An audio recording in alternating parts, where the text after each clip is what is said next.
So, Nick, Yeah, Andy. I just saw the new Horizon movie. Whoa, I did too. Did you? I did. I think I saw you at the theater. Yeah, you were there.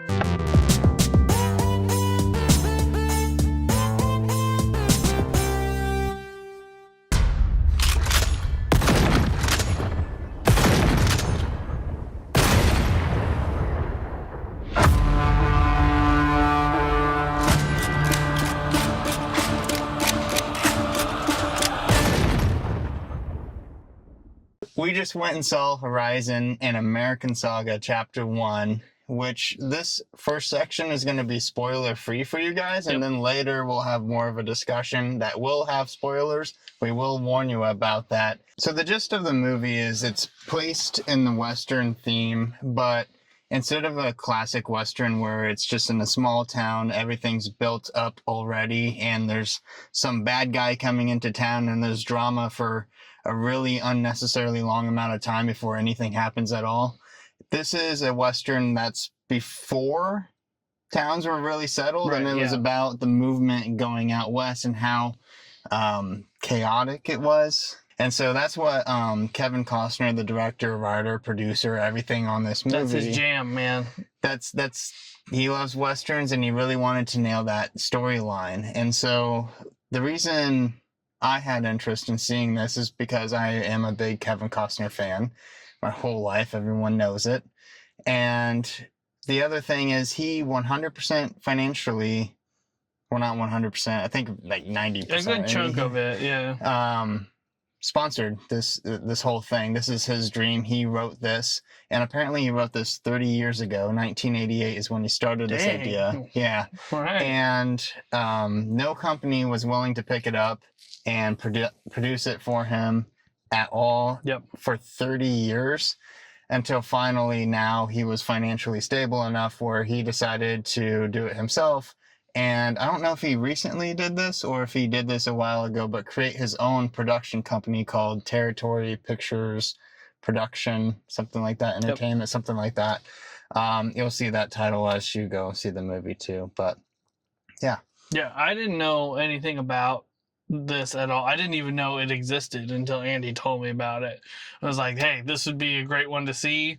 I know how big of a fan of Kevin Costner he is, and I was like, great, Kevin Costner Western, let's do it. I'm surprised that a lot of people haven't heard of this movie because it really is a big deal. Like, you got this actor who just 100% invested in this thing. It's going to be a 4-part movie series. This first part was 3 hours long. But yet no one's talking about, then again, YouTube recommends stuff I'm interested in, but he's been doing all sorts of different interviews just to try to promote this movie. So I'm surprised you haven't heard of it, of all people, and I'm sure a lot of people haven't heard of it just yet anyway. There might be more reviews out here talking about it. If you're a fan of Westerns, you kind of know what to expect coming into a movie like this. I mean, I don't know what more you could want out of Western. That's it. That's the Wild West right there. I think it's like a modern day Western where people, because today in movies, people want something authentic. They want the realness of it. They don't want this like fake kind of little town, fake uniforms. That's not the type of guns they would have used back then. He kind of went for a little bit more authentic approach to it, and you see that too in some of the fight scenes that happen were a lot more authentic than I've ever seen in a movie before. I didn't expect it to be gory or anything. It went hard. It was pretty violent. It was very violent, especially at the beginning. It's the most realistic I've ever seen. To give you an example, usually in horror films, somebody's running from the chainsaw guy and trips over themselves, even though they've never tripped over themselves in their life. Mm-hmm. But in this movie, it's like events, little sequences happen where it's just like, oh, this guy should do this in order to, in this situation, that would be the common sense thing to do. Most Hollywood writers would write it, be like, no, let's keep it dramatic and have the guy be stupid. Mm-hmm. No, I saw moments where it's just like someone fell on the floor and some guy, he was already injured, picked up his gun and just popped him real quick. Right, it's just good, instead of making it more than what it needs to be, just ended it there. So a good chunk of the movie follows a few different storylines too. Yes. So there's not just one thing that's going on throughout the whole movie. You kind of go see different bits at a time. Yeah, there's like 5, 6 different storylines. I was trying to count, at least in my head, and I think there's 6, arguably 7, because one of them kind of went into the other one. And you definitely see more of a few. Like there's maybe 2 or 3 main ones, and then the rest are definitely like those side stories. Sure. But it's chapter 1. Clearly, there's gonna be more stuff that it's going to allude to. So don't expect to get answers to everything. You know, when you go in. It started off with me having a lot of questions right off the bat. Right. I was like, what the heck is even going on here? Yeah, you have to pay attention to this movie. Yeah. It's not gonna hold your hand, and it's fast paced. Yeah, it's not gonna tell you. I wouldn't say fast paced, but it's not very hand-holdy in how it presents the story to you, which is a little refreshing. I get that. Yeah. You're sitting there and you're like, okay, this thing is happening. Why is this happening? Yeah. And then you sit with that feeling for a little while, but it eventually tells you why. And then you're like, okay, yeah. I know that why. Now here's another part of a different story. What's going on here? Right, and let me, to clarify the fast-paced thing, too, I guess, the movie isn't fast-paced, but what is fast-paced is the timeline. It reminded me, okay, I get you. Coincidentally, we've been rewatching House of the Dragon Season 1, and each episode in that show jumps like 3 to 10 years at any given time. That's similar to just from one scene to the next scene sometimes, and you gotta be aware of that going into this movie. To know that, like, how did this happen all of a sudden? Just know that it's trying to catch up because there's different timelines going on, and they're all at different times, and they're trying to merge together, I think. I think some are further ahead, some are further behind. So the different storylines that you'll see, I think, are at different paces because they're at different timelines. Yeah. Some need to catch up more, some of them are already maybe current time. And that sounds interesting. Go ahead and go see it. Apart from that, I think we're ready for spoilers. Yeah, we're going to go into more of a discussion. We've been holding ourselves, but spoilers, if you don't want spoilers. We got our hazards on for spoilers. Yeah. We haven't even discussed spoilers with each other. We don't know how we feel about any of this. Correct. We left the theater quiet. We kept our opinions to ourselves. We're going to share them here now with you guys, and get more into some discussion, I think. Right. Yep. And so if you're still here, just know these are spoilers. You got 2 seconds to switch off, but 3, 2, 1. Spoilers. All right. All right. Spoilers. Yay. Okay. I was confused a good chunk of the movie. I was confused. I was not confused. I was in more in the beginning. The second half, I wasn't. The beginning, it tells you, okay, you're in Santa Fe or around that area, and it's like 1856, I think, is where it starts. And I think that was the right time. A couple things happen. You're like, okay. A couple people get killed right at the beginning because they're like surveying this land by a river. They get killed, and then you meet this other guy who is looking for them, and he kind of goes past it because he didn't realize that they were killed by the native people there. Yeah, he missed it because he ended up finding some other random dude. And he was like, hey, I went the wrong way. Yeah, and I thought this dude that we were watching, I was like, oh, this guy's interesting. I wonder what will happen with him. Not a goddamn thing happened with that guy. Well, he got shot. When did he get shot? Oh, in the cabin. Remember that lady shot him? No, that's not him. That was a different guy. That was a different guy. It looked like him. That wasn't him. That was in Wyoming. That wasn't That was in Wyoming. It was a completely different dude. I was thinking that was him. You're right. Yeah. So the only purpose of that whole was for him to come in, which jumps a lot, by the way, in that very intro, like a lot. I don't like think every cut scene jumped. It was very, because it goes from your Santa Fe at this river crossing that's important to the natives. It jumps across the country north to the Wyoming territories for like maybe a minute and a half, maybe, and then it jumps back, and then you don't go back there for like a half an hour. For a while. It was a long time, but there's a rather large scene in between there. So when you jump back from Wyoming, it's now 1869.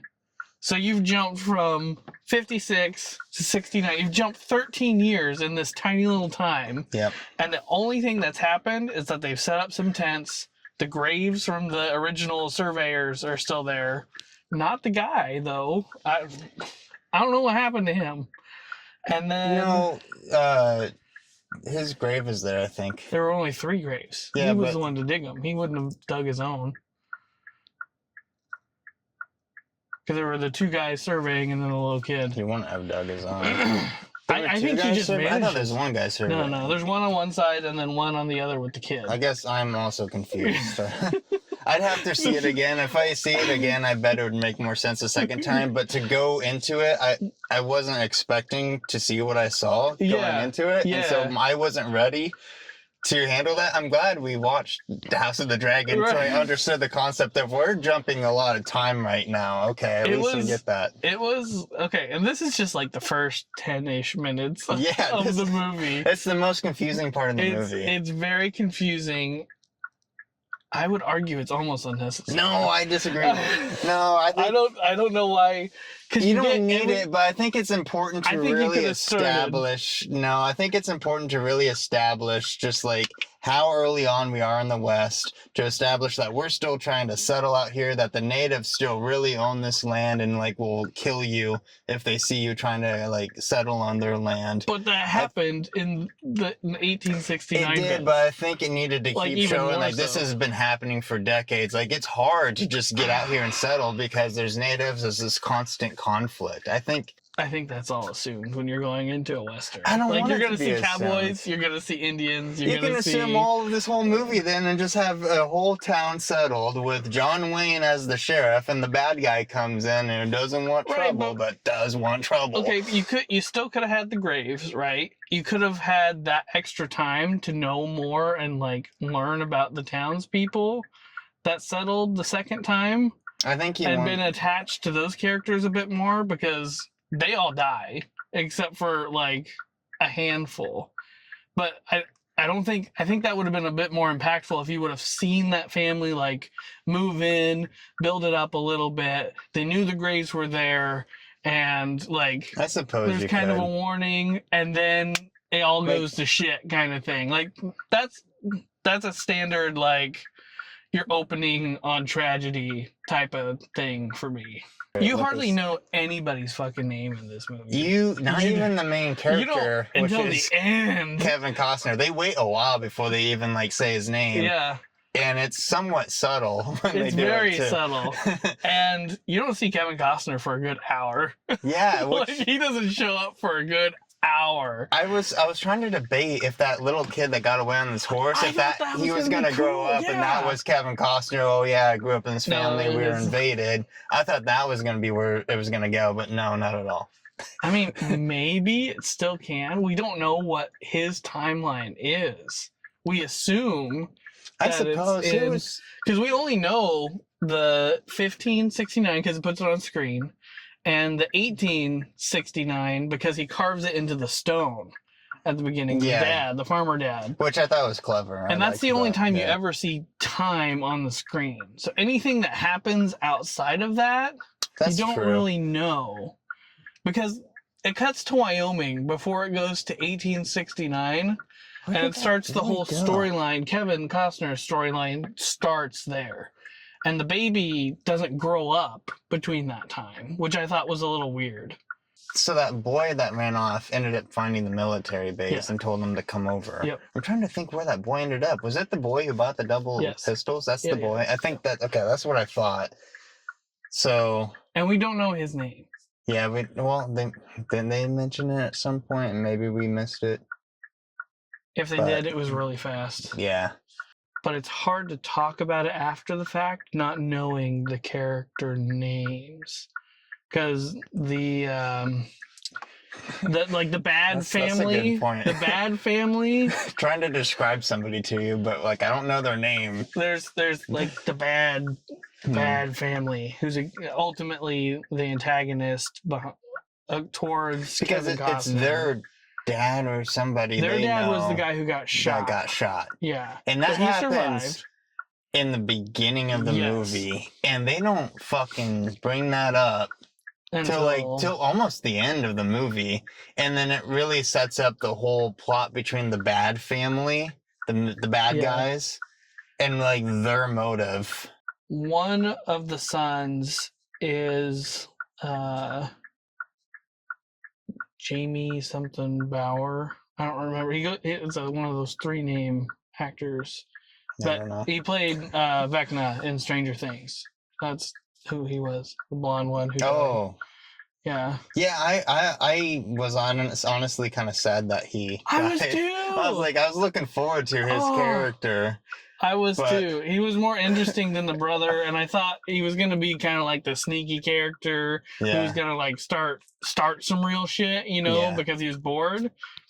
But I also like that they totally went the opposite direction and just ended his character, and boom, it made Kevin Costner look like a total badass. He did look like a badass. I was like, fucking hell yeah, Kevin. He did look like a badass. that was really cool to me, because as they were developing that whole tension, that whole walk up the hill too. I loved that walk up scene. That whole scene was like I have no idea what the fuck they were talking about. I loved the feeling of everything as they were walking up. Mm-hmm. I don't know what the fuck they were saying. I needed subtitles for that scene. I wasn't able to comprehend and process personally what the fuck was going on. Because they were both talking in code the whole time up there. I understood kind of the gist of it. You can understand the vibe, for sure. I didn't quite understand that he was trying to follow Kevin to learn where the girl was living. I didn't get that. I thought he already knew that she was up there. I don't know why he chose to follow Kevin. Like, what? I don't get the point at which they met. Doesn't make sense to me, but the tension all the way up, because he's just having a conversation. He wants to figure out what this girl is and realize, this guy's kind of like wandering, because he was really smart. He's like, this guy's wandering off on his own. Why is he going up to these houses? Why is he going past all these? He's kind of like, he mentions you're running out of houses. Like, he's saying, like, I know what the fuck you're doing. Like, you ain't coming up here for some dude. Like, you're coming up here for a girl. I'm looking for a girl. You passed all these houses, so I'm gonna guess that the girl lives somewhere up here then. Like, he's narrowing this down. I think he's being really clever about something it. About a baby? I don't remember during that conversation. Because ultimately he's looking for the baby. Because his brother told him to go get the kid and bring him back there. Right. Now I'm thinking about that scene. We don't know what happens to the mom. We don't see her again. Yeah, we'll see her later, I assume. Chapter 2. Maybe. Well, yeah, maybe. Maybe she might be dead. I don't know. That's true. We didn't see her when they came home. They came home with the brother's body, but we didn't see her at all. So it might have killed her. They could have killed her. I have no idea. That her husband, by the way, that was a funny character. Oh my god. It was a good comedy relief. The comedy relief moments in this movie, I thought were just on point. So, like the perfect time, and it was the perfect thing to say. The best line, I think, of the whole movie was during that tension scene when the bad guy stops on one of the bridges and starts, relieving himself off the bridge. Yeah. And he's like, I wonder if how this creek would happen if like a couple guys just stood up the hill, pissed a few hundred times and got a city like that. Suppose you piss enough times, you can create enough of a shitty city that looks like something like this. It was great. It was a good line.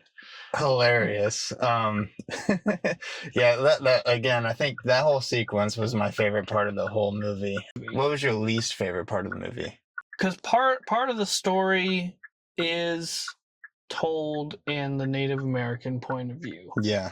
I don't think it established that very well in this movie. There were maybe 2 main scenes, and they were over in less than 10 minutes. But you don't really know why this place is so important to them and why keeping it the way it should be is so important. But anyway, there's conflict in the tribe, and the younger men are wanting to go and do something about it.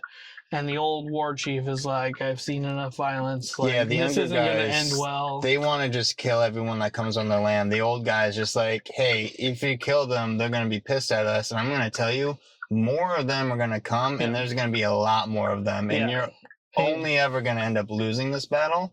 So you either work with them, or you stay here with me. Yeah, it's just like, if you decide to come to me afterwards, I'm not helping. Which I thought that was a super clever line, because I never really thought about that. But like, if you had somebody wise in the tribe, like, that is a really good forethought to have, being like, we're gonna lose, already accepting that. I thought that was really cool. It felt almost like they either need to go a lot harder on that storyline and just like really spend some time with them, so I actually have some emotional connection and understand their point of view, or they need to just not even worry about that side at all. Because I felt like they were in this middle ground where it's just like, this feels like a base.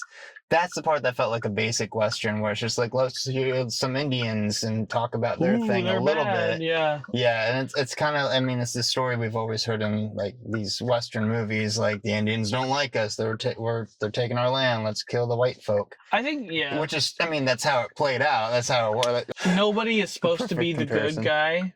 Like, everybody's like, kind of doing bad stuff. Everyone has their own agenda, and they want to achieve that agenda. And even within like the personnel, like in the storylines, like, there's certain people that have their own agenda too. And so it's in depth like that. It isn't. Yeah, and I honestly, I wish they would have maybe pushed the wagon caravan people storyline maybe to part 2. There wasn't really any need, other than like, people are trying to get to Horizon. Like, that's the whole point of this movie. Is like, everything is coming together to this land. Yeah, this like promised land. Promised land. But shit's gonna go down because of that. Yeah, the whole caravan confused me when we first introduced it, because it was abrupt when they introduced it.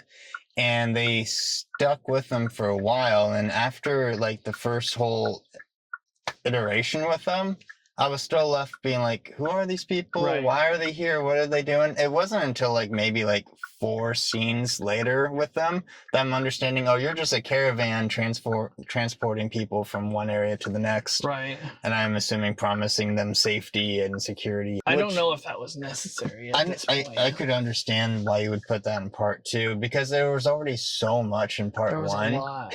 That's too many, even for a 3-hour movie. I think that's too many stories trying to come together. But I understand what he's trying to do. Yeah. I get it.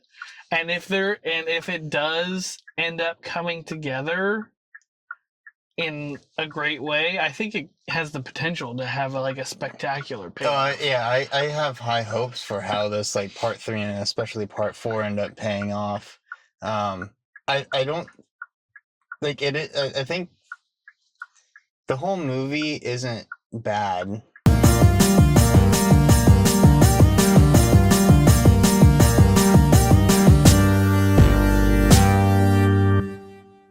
Because there's like a lot of different characters and timelines going on at the same time, and as we're saying, just too much at one time. It's just like, I just think I just wasn't ready for how much they threw at you, and then how quickly things developed, or how slowly some developed too. I did have the question pop up in my brain: would this make a better miniseries than a movie? Well, I wondered that before I even started. I should have mentioned that before, because I've always had that thought. I was like, the way he talks about this, it sounds like it needs to be a show like dare I say, Yellowstone. But I think, I don't know, I guess I can understand why he didn't want to do a TV type series with it. He's probably sick of it at that point. He might be, he's like outside of his movie stuff. He's kind of just been blasted with a whole bunch of shit. Let's think about it. There's 4 parts. Let's say each one is 3 hours long. That's 12 hours. You can consider that a 12 episode season of the show. Yeah. It's just they're in chunks, 3-hour chunks at a time. I think the stories themselves would have had maybe a bit more cohesion in this first part had they focused on one at a time. It would have given you more opportunity, I think, or at least transition. Longer, yeah. Because if you started a new episode and you were introduced to a new character right off the bat, that feels like that makes more sense. But when you're in the middle of a movie and you're suddenly introduced to the caravan right now, that feels irrelevant to everything that's been going on up to this point. That gets a little bit lost in translation. So at the very, very end, you see what is a mega trailer for part 2, presumably. Maybe even part 3 and 4. It could be, but it was definitely saying like, hey, here's what's going to come in part 2. Yeah. There's a preview of it, which I was trying to debate as it was doing it. First of all, that whole scene is pretty epic, and I think a lot of that has to do with the music. The music in this, music was really good. Yeah, they kept the locations were really good. They kept it old school Western style, but at the same time gave it like a facelift with like modern day like music, symphony sounds to it as well. So I thought they nailed it with the music. That whole cutscene I thought was really epic. But I was trying to debate like, okay, this is cool. It went from like reviewing what you had seen so far. Mm-hmm. To transitioning to like, here's what's going to come in the next. And I can't tell if like I like that or not. If I don't know either. It's almost like, hey, I'm promoting like, hey, it's very much like a TV show would do. Like TV shows do what this movie did. But like, I'm going to lean towards I don't like it. You think it's too much? It just because it doesn't make sense to what I just saw. And it was blended in with the whole recap of what I just saw. Yeah. It needs to be separate. And I think to me that needs to be its own trailer and you need to promote the trailer and whatnot. But to put it as a core part of your movie feels weird. Or even at the end of like the movie, like do the credits a little bit and here's a preview. Like a mid-credit scene separate. Or something. It was a little too long. It was a little to where I was like, okay, closer to a lot too long, honestly. this is a little weird. This is a lot, man. This is a lot, and you see a lot. Like, I don't know if it's too spoiler. Without seeing number 2, this is a spoiler section, but for that for like 2. I thought I think it might have been too spoilery. I thought some of the cutscenes that they showed were just like, this feels like I'm already getting an in-depth view of this scenario that's gonna happen. Like, why did you show this scene like 3, 4, 5 times? Like, that should have been like, here's one of him at the ranch. No, it was like him walking to the ranch thing. Here's him talking to some people. Here's him in the middle of the ring. Here's him fighting. I feel like I'm watching the whole scene already. After saying, Kevin Costner and that fight scene or in that walk scene was the best scene. Yeah. I also had a very hard time taking his character seriously because of his first scene and his last scene. So presumably, the first scene. What do you mean by the first scene? His first scene at the town and everything that happens with the girl and like, it's silly. I liked it's silly. It's silly. I especially appreciated where she was like trying to plan ahead and get all like ready for him to walk by, thinking he's gonna walk on one side until he walks on the opposite side, because that's so realistic.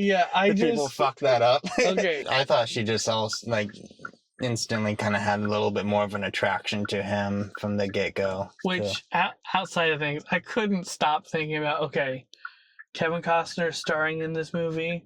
He's the director of this movie, and he's the writer of this movie. So he wrote for himself that this attractive, young, blonde woman comes on to him, and he very, bashfully is like, well, I don't know, maybe. I don't know, maybe. Okay, I'll go. In his defense, He did recently have a divorce.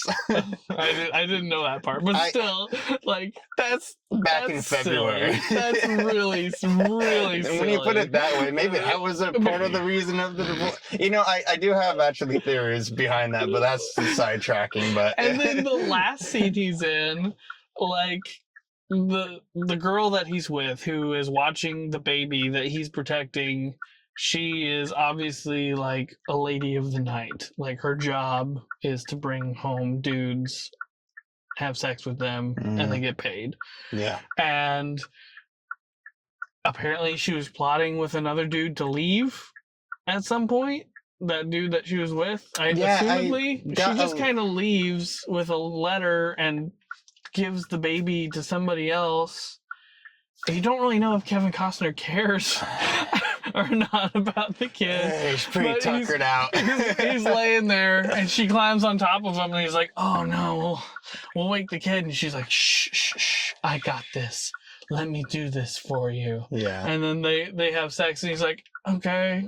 I really thought that detracted from Kevin Costner's character, Hayes Ellison. I didn't realize his full name until the credits. Yeah. I knew it was Ellison. They said that at one point. I didn't realize it was Hayes, but I thought it detracted from, because like I thought that was going to be like something that developed long over time, and then when they eventually had sex, then it made sense. But I would have also just really appreciated that. Just keep the sex scene out of it.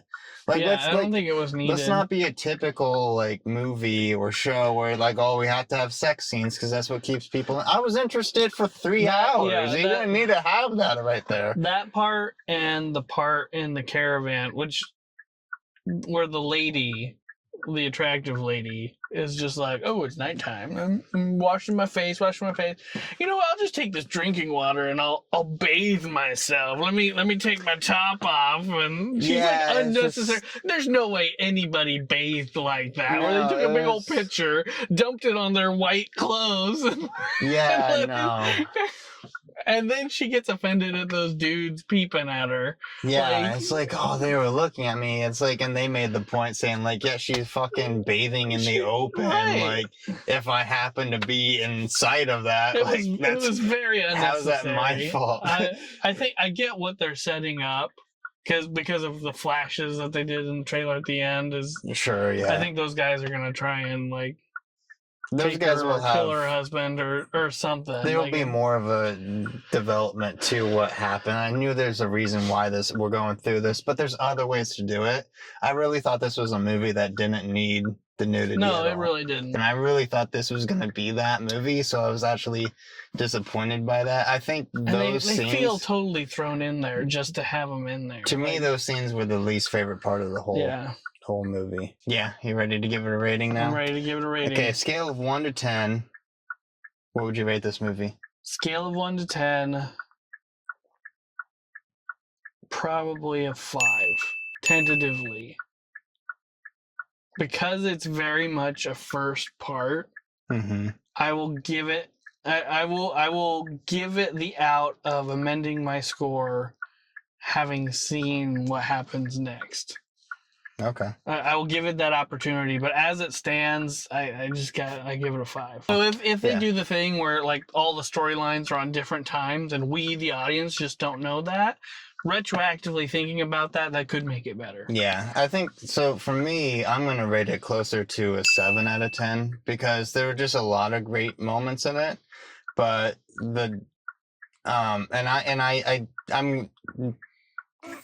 fairly well knowing that this is going to lead towards future stuff, so I'm not going to try to view it as a standalone.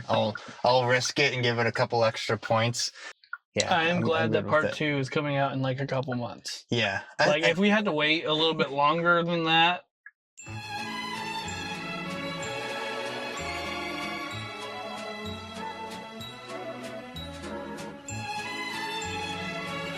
I don't know if I would have given it as much. Having watched this and you mentioning that too, I'm glad it's coming out very soon too in August.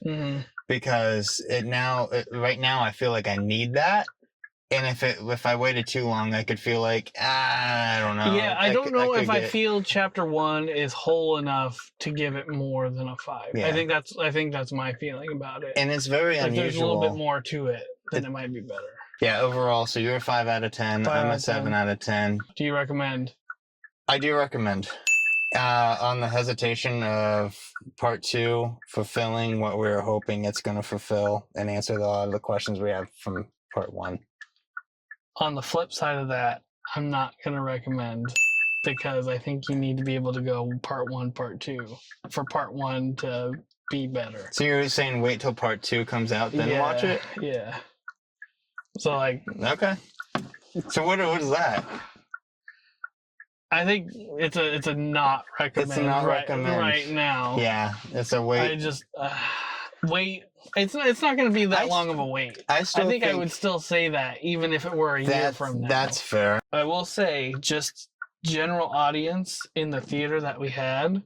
Mm-hmm. This is not for general audiences. This is for people who like and are into westerns, and those people are definitely 50 and above.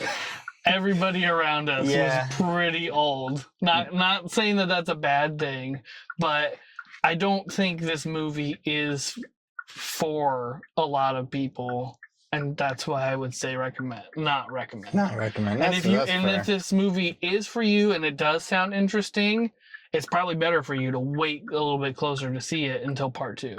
Yeah. And then you'll have boom boom, and then you won't have this kind of like, well, it was pretty, the views were cool, but the story was kind of all over the place. I kind of get what's going on, but also nothing really happened. Yeah. So that's why ultimately I can't recommend it. Yeah, like because I'm not even a hardcore I recommend it either. I'm just like on the hesitation, kind of with you, I guess. Like I recommend waiting till part 2 comes out and then seeing it in sequence. That's what I recommend. That's what I would recommend too. Even though as biased as I am because I love Kevin Costner, it's like I think people need part 2. Yeah. And if a general audience is gonna like this movie, I think they need. If any other movie did this, it would not have a part 2. But again, I'm willing to amend my score. Yeah, now this is an asterisk next to it. Amazing. We'll come back to it once we see part 2. Now that's it. That's what we thought of Horizon, An American Saga, Chapter 1. Like and subscribe.